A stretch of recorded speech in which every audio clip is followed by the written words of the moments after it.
Yesu ashimwe mwene data, ndagusuje amahoro y'Imana abane nawe aho uherereye. Shimye Imana yuko twongeye guhura kwicano kugira ngo twongere kwiga ijambo ry'Imana. Nk'uko bisanzwe amazina yanjye nitwa Pastor Jide. Reka unkundire mbere yuko ngira icyo mvuga, tubanze twegereze Imana, tubanze dusenge, tubanze tugire ibyo dushyira ku ruhande kugira ngo ijambo ry'Imana tugiye kuvuga, tugiye kumva ribe ijambo rigira icyo rihindura ku buzima bwacu. Data mwiza, turakubashye aya masaha, duciye bugufi kugira ngo ushyirwe hejuru. Turagushimye imbabazi zawe n'urukundo rwawe, wabaye mu ruhande rwacu uraturinda, warinze aba bene data duhura kuri uyu murongo, natwe kandi mwami waraturinze, izina ryawe rishyirwe hejuru. Tugiye kwiga rero ijambo ryawe, turakwinjiza kugira ngo umanuke udusobanurire, kugira ngo tumenye byinshi mwami udushakaho, Satani atsindwe ku buzima bwacu, utugoteshe ubuntu bwawe, kugira ngo mwami ari njyewe uvuga ntaba ari njyewe, kandi mwami ni ukuri n'abumva babashe kumva icyo wagambiriye kuvugana nabo. Byose turizeye kandi turashimye mu izina ryawe ryera Yesu, amen. Haleluya. Nkuko nari mbivuze dutangira mwene data, ntangiye ngushimira kubera ko ujya ufata umwanya wawe ukagira byinshi bigomwa, ukigomwa byakurangaje, ukavuga uti iyi minota mikeya reka nyitange, reka nyumvemwo ijambo ry'Imana, reka simbukire kuri Iracyakora Official TV ndebe ijambo ry'Imana, numve ijambo ry'Imana, numve icyo Imana ivugana nanjye uyu munsi. Mpamya ko wowe umaze iminsi udukurikirana, mpamya ko mu by'ukuri ahantu hari ikintu gikomeye wahungukiye, kandi ntabwo ari wowe wenyine, natwe twese byadufashije. Hari icyo twahungukiye mu buryo bw'imisengere, mu buryo bw'imitekerereze, mu by'ukuri mu buryo bwo gusobanukirwa byinshi tutari dusobanukirwa. Yesu rero aguha umugisha mwene data, umugisha kuri twebwe.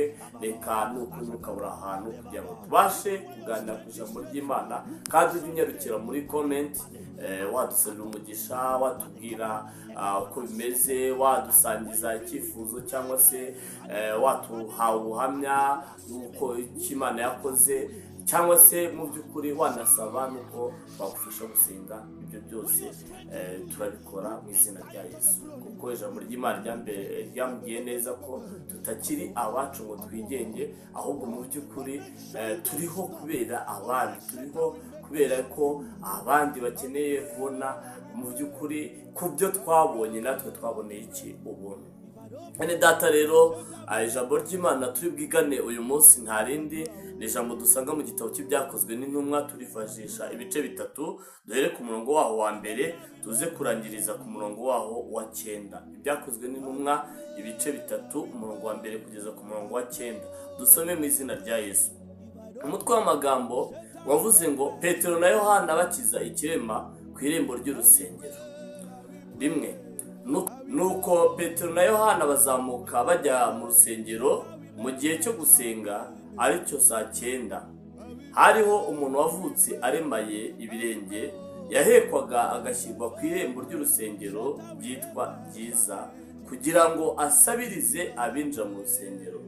Gatatu, abonye Petero na Yohana bagiye kwinjira mu rusengero, arabasaba ngo bamuhe. Kane, Petero na Yohana baramutumbira. Petero aramubwira ati uturebe. Gatanu, abitaho agira ngo hari icyo bamuha. Gatandatu, Petero aramubwira ati ifeza n'izahabu ntabyo dufite, ahubwo icyo mfite ndakiguha. Mu izina rya Yesu Kristo w'i Nazareti, haguruka ugende. Karindwi, maze amufata ukuboko kw'iburyo aramuhagurutsa. Uwo mwanya ibirenge bye n'ubugombambari birakomera, ahagarara, aratambuka yinjana nabo mu rusengero, atambuka yitera hejuru ashima Imana. 9, abantu bose babona agenda ashima Imana, baramumenya ko ari we wajyaga yicara ku irembo ry'urusengero ryitwa Ryiza asabiriza ngo bamuhe. Barumirwa cyane, batangazwa n'ibimubayeho. Twakire neza ijambo ry'Imana. Haleluya. Yesu ashimwe cyane mwene data. Tugiye kuganira kuri iri jambo ry'Imana mu minota mike tuba dufite ahangaha yo kumva ijambo ry'Imana. Najya nkubwire mu by'ukuri iri jambo ry'Imana navuga yuko risobanutse cyangwa se ryisobanuye.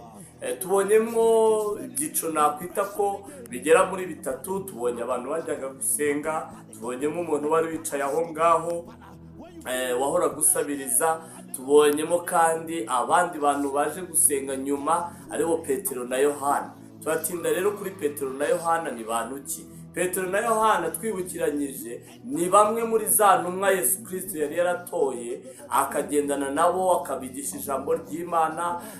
Byarangira Yesu Kristo amaze kuva muri iyi si, murabyibuka, abaha kuri Mwuka Wera nk'uko yari yarabisezeranyije kuri Pentekote, buzura Mwuka Wera aho bari batanye mu cyumba cyo hejuru.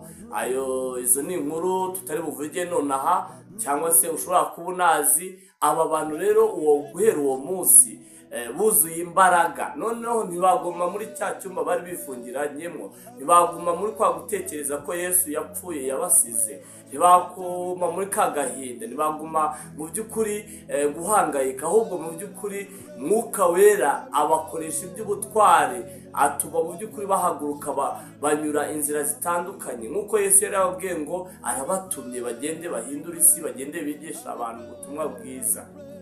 Haleluya. Noneho aba bantu tubonye yuko bajyaga mu gusenga, bagiye ku rusengero bigana ku isaha ya 9:00, ubwo niyo bajyaga basengeraho aho hantu. Batwereka ko hari umuntu wahoraga uryamye aho ngaho, wari waravukanye ubumuga.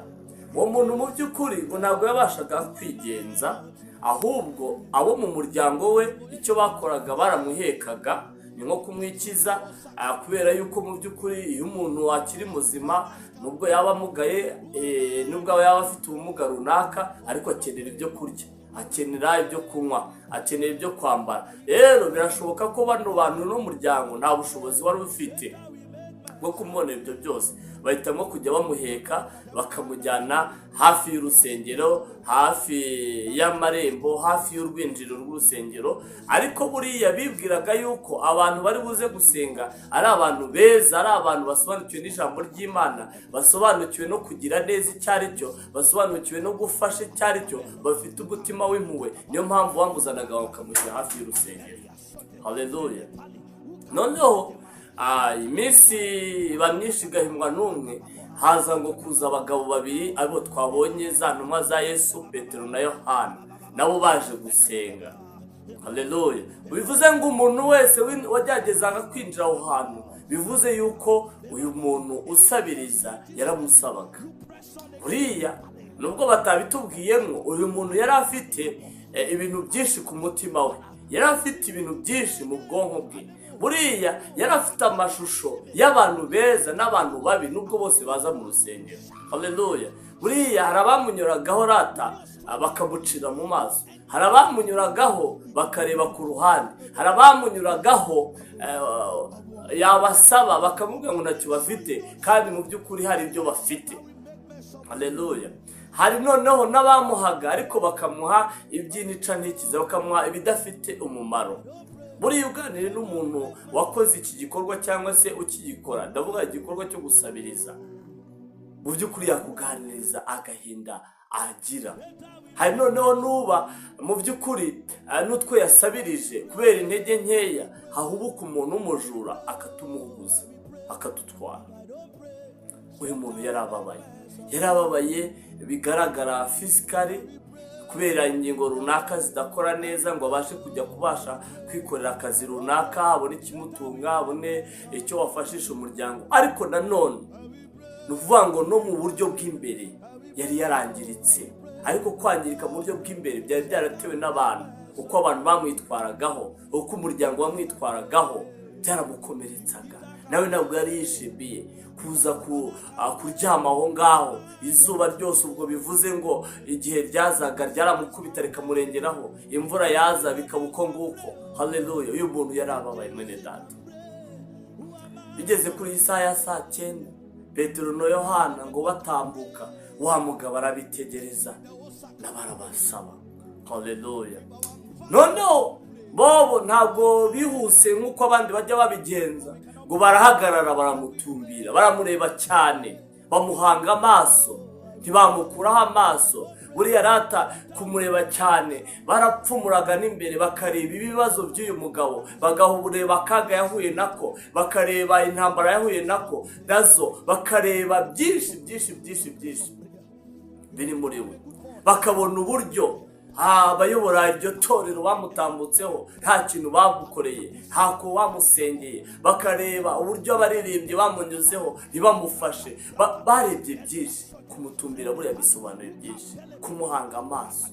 Noneho wa wundi nawe uko bamureba cyane avuga ati bano bagabo nkurikije uko banyitayeho, nkurikije uko mbabona, nkurikije uko bambaye, nkurikije ko nakunze kubabona ahantu, aba bantu barampa gatubutse, ntabwo bari bumvanire mwahangaha, ntabwo bari bumere nka ba bandi njya mbona. Haleluya, Yesu ashimwe cyane mwene data. Iri jambo ryamfashije nawe rigire icyo rikwigisha. Noneho nguko yakabarebye cyane nabo bakamurebye cyane, ngo Petero ngo araterura aravuga ati ifeza n'izahabu dushaka nabyo dufite, amafaranga uri muradusaba none nayo dufite, ubutunzi dukeneyeho runaka ntabwo dufite. Kuko bo bararebaga bakabona ibyo ngibyo nubwo bikeneye ntabwo ari byo by'ingenzi, ntabwo ari byo by'ibanze, ntabwo ari byo bitangira, ntabwo ari byo bya mbere. Bavuga ngo hari ikindi kintu ukeneye ku mutima buri buriya nicyo bavugaga rata, hari ikindi kintu akeneye kirenze ibyo byose. Kuko icyo ngicyo aramutse agifite yabasha kwikorera, yabasha kwihagurukira akajya kugira icyo ashakisha, yabasha guhaguruka bamusuzugura ntibongeye kumusuzugura, yahaguruka bamufataga ijambo ntibongeye kumufata ijambo. Haleluya. Noneho ngo icyo gihe rata ngo Petero aramubwira ngo ifeza n'izahabu ntacyo byo dufite, ngo ariko icyo dufite turakiguha mu izina rya Yesu. Umugabo buriya yarikanze rata, avuga ati bwo tibo nta mafaranga muri bumpe, icyo mufite muri bumpe ni igiki? Ariko rata bo bari bakizeye, bari bazi neza imbaraga zibarimo, bari bazi icyo bavuganye n'Imana, bari bazi yuko bategeka umuntu agahaguruka, bari bazi yuko bagendanye na Yesu agahumura impumyi, agahumura abantu babana n'ubumuga bwo kutabona. Bari bazi byinshi yagiye akora, kandi ubwo bubasha yari yarabasigiye, ko yari yarababwiye ngo bazakora n'ibirenze ibyo yakoze we akiri mu isi. Haleluya, Imana idufashe cyane mwene data. Noneho ngo baramubwira ngo ifeza n'izahabu nabyo dufite, ariko icyo dufite tugiye kukiguha mu izina rya Yesu. Barangije barategeka. Haleluya. Najya nkubwire ngo hari igihe kigera abakozi b'Imana bagategeka mu izina rya Yesu, kuko ubwo bubasha barabuhawe. Ngo barategeka bavuga ngo mu izina rya Yesu Kristo wa Nazareti turategetse, haguruka ba muzima. Wa wundi ngo wari ufite ubumuga baramuhagurutsa ahagarara birakunda. Wa wundi wahekwaga, wa wundi utarigeze na rimwe uhagarara ngo byemere, biremera mu izina rya Yesu. Haleluya. Hajya mubwira imirimo n'ibitangaza Imana yakoze, na n'uyu munsi ubwo bubasha cyabufite mwene data ubyizeye. Hawe Imana navuga ko ishyiraho agato kugira ngo imukize, kugira ngo igukize nuko ubyizera ukabyiringira. Haleluya. Noneho ngo ubwo ngo akimara kuvuga gutyo, wa muntu yirebye abona koko yakomeye, abona aratambutse biremeye. Noneho wa muntu amenya ubwenge, aravuga ngo ntabwo najya mu rugo, reka nanjye njye imbere y'Imana, njye mu rusengero nyishime, nitere hejuru. Babandi bajyaga banyuraho bantuka bazi ko nzaguma aho ngaho, babandi bajyaga bansuzugura, babandi banyimye, babone ko Imana inkoreye imirimo n'ibitangaza. Haleluya. Ngo nuko byagenze, ngo noneho binjirana mu rusengero. Mu rusengero habaye ngo kantu kadasanzwe, ngo yinjira yitera hejuru rata ashima Imana, yinjirana nabo bamufashe ukuboko. Haleluya. Yinjiranye n'abantu bakomeye, yinjiranye n'intumwa za Kristo, yinjiranye n'abanyembaraga, yinjiranye n'abanyacyubahiro. Wa wundi wari insuzugurwa, wa wundi wahekwaga, wa wundi wimwaga, wa wundi watereranywaga, noneho Imana none irabyemera. Haleluya. Muri Yesu rimwe na rimwe bijya byemera mwene data. Ngo akinjira mu rusengero, abantu ibyo barimo byose barabihagarika. Ubwo waririmbaga yarahagaze. haleluya. Uwabwirizaga arahagarara, bibaza ibibaye, bibaza izo mbaraga, haleluya. Baba batangiye kubazimirwa, uriya mugabo si wa wundi twari tuzi. Abandi baramumenya bavuga ngo niwe, barangije baratangara, haleluya. Burarata bamwubahukaga, abamusuzuguraga, abari baramubenze, burarata batangiye kumwifuza, haleluya. Najya kubigisha mubwiye ngo Imana igihindura amateka mwene data. Iby'abana b'abantu batiyokashe bakavuga ngo ntabwo bizemera, Imana ijya ibivuguruza igakora ibirenze kugira ngo ibereke ko ari Imana ihambaye. By'abapfumu banzuye bakavuga ngo uriya muntu twamukoreye ibi n'ibi ntabwo azivana hariya hantu, twamutabye ahantu hanaha kubera ibyenda ye twafashe tukajya kujugunya hano. Ntabwo twatwaye ibye, twatwaye ubwenge bwe, twatwaye icyubahiro cye, twatwaye ubuzima bwe. Nubwo ariho, azi ko ariho, n'abamubona babona ko ariho, ariko twarabitwaye. Yajya mubwire ngo mwene data, wiringiye Imana, wizeye Imana, ibi yakoreye uyu mwene data, uyu wari uryamye ahangaha, uyu muntu wavutse aremaye afite ubumuga runaka, nawe byakuba mwene data. Ikibazo ni wowe, ese urabyizeye?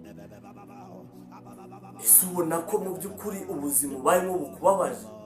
Niba bukubabaje utabwishimiye mwene data, niwe wo gufata iya mbere, niwe wo guhaguruka ukarira cyane ugashakashaka amaso y'Imana, ni wowe wo guhaguruka ukabaza aho basenga, ukabaza abakozi b'Imana, ukabaza icyo wakora mwene data. Imana ikeneye kugutabara, Imana ikeneye kugukura muri ayo marira, Imana ikeneye kugukura muri ubwo burwayi, Imana ikeneye kugukura muri uko kwiheba, muri ako gahinda. Hora uri wenyine igihe cyose, ahubwo wongera ibyaha, ubona yuko kugira ngo ube ubayeho nabi ari abantu babigizemo uruhare. Hayambwiye mwene data, kuri inzitwazo ku bantu, ahubwo ikibazo ni wowe, ni wowe, ikibazo ni wowe. Haguruka uvuge ngo ntabwo ari uko bigomba kuguma, ubyange, usenge Imana, usome ijambo ry'Imana, ushakashaka Imana manywa na nijoro, Imana izakurengera. Uyu muntu ntabwo yari azi ko yahura na Petero na Yohana, ariko Imana byo bari barimwo, misiyo bari barimwo, yababuje amahoro n'amahwemo, irabategeka bavuga ngo izi saa 9 nimujye gusengera kuri ruriya rusengero, murasanga umuntu uhari yasuzuguye igihe kirekire, yababaje igihe kirekire, yanyagiwe n'imvura igihe kirekire, ntawo kumukura ku mvura, yarasabye abantu baramwima, yarasabye abantu baramwirengagiza. Ibyo Imana irabizi mwene data. Ikoresha aba bantu bamugezeho, mu by'ukuri abasha kubona igisubizo cy'ibyo yategereje iminsi myinshi. Nawe rero mwene data, wikwita kuvuga ngo maze igihe mu kigeragezo runaka, maze igihe mu bibazo runaka. Wowe izera Imana, uyemereye, uyibwire ngo Mana urashoboye. Birashoboka ko uri kwibaza ngo ese ngo ninde wabasha kusengera, ninde wabasha gutegeka ikigeragezo cya kindi, uburwayi bwawe bundi bukamvaho. Icyo ntabwo ari ibyawe mwene data. Wowe ibyawe ni ukwizera, wowe ibyawe ni ukumva ko Imana yagukiza, ukabyiringira, ukaba mu ijambo ryayo. Imana izategeka abantu, Imana izategeka abakozi bawo. Wikwibaza ngo bazaturuka hehe. Birashoboka yuko atari nabo mwasenganye, birashoboka ko ari nabo utigeze umenya, birashoboka ko yuko atari nabo mu gihugu cyawe, ariko izabakoresha kuko niwo murimo wabo, nizo nshingano zabo, nk'uko yakoresheje Petero na Yohana. Iyi saa ya 9 bagasanga uyu muntu ahangaha, niko nawe umuteguro wayo urarenze, ufite inzira zirenze 1000 yanyuramo kugira ngo igutabare mwene data. Rero ukomere kandi ugwize ukwizera. Tugiye gusenga Imana kugira ngo dusoze umwanya wacu baduhaye waragiye, asigaye ubyizereremo. Hamya nashidikanya ko Imana izakugira neza. Ifite abantu benshi yakoresha kugira ngo ubashe gusingira ibyawe Satani yanyaze. Ifite abantu benshi yakoresha kugira ngo ubashe kugera ku mahirwe yawe, ubashe kugera ku mugisha wawe. Ntabwo uzigera ubona Imana imbona nkubone gutya. Imana izakoresha abantu, ibyo bimenye. Ni nk'uko Satani nawe ntabwo uzigera umubona imbona nkubone gutya aze kugushuka. Satani azinjira mu bantu baje bagutesha umutwe, baje baguhemukire, haze bakugirire nabi. Nujya mu mubiri wumve ko ari ba bantu barimo barabikora, ntusobanukirwe ko mu by'ukuri ari Satani wiyambitse Yesu kugira ngo akugirire nabi. Mwene data rero ukomere, wizere Imana. Iyi Mana yakijije umuntu wabanaga n'ubumuga, niyo Mana yawe, niyo yagukiza, niyo yagukura muri ubwo burwayi, niyo yagukiriza umuntu wawe, niyo yaguha kubyara, niyo yaguha gushaka, niyo yaguha kubaka, niyo yaguha gutera imbere, niyo yaguha gucuruza ukunguka, niyo yaguha guhirwa mu kazi kawe, niyo yaguha umuryango, niyo yaguha inshuti zakuvuyeho, niyo yaguha gakondo, niyo yaguha aho kuba, niyo yaguha amasambu, niyo yaguha byinshi ukeneye umunsi ku munsi. Ntabwo umupfumu yabiguha, niyo yabiguha ntabwo byaba bifite garanti. Reka dusenge Imana. Mwene data, data mwiza, urakoze bw'ijambo ryawe ryiza. Tugushimiye ko uvuganye n'ubwoko bwawe yuko ugiye kuza Mwami ugakora ibihambaye mu buzima bwabo, ababyizeye kandi babyiringira. Reka Mwami, ni ukuri ijambo ryawe uherekeshe imirimo n'ibitangaza kugira ngo